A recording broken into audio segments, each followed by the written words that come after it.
o grupo neste espazo, estes 5 anos de andaina creativa e teatral. É a nosa segunda gran montaxe. A primeira foi Casa Roelia, no ano 2019, unha proposta moi innovadora, que consistía basicamente en diferentes escenas, como un microteatro en diferentes espazos dun inmoble, dunha casa, moi perto de aquí do Concello, na zona de casi de Toscaña.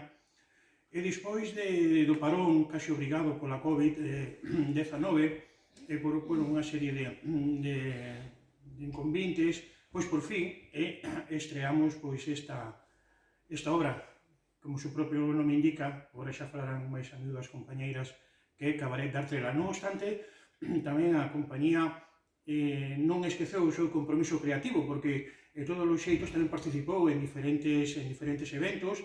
Destacamos, como non, a Pepa Loba, que, digamos, é unha das citas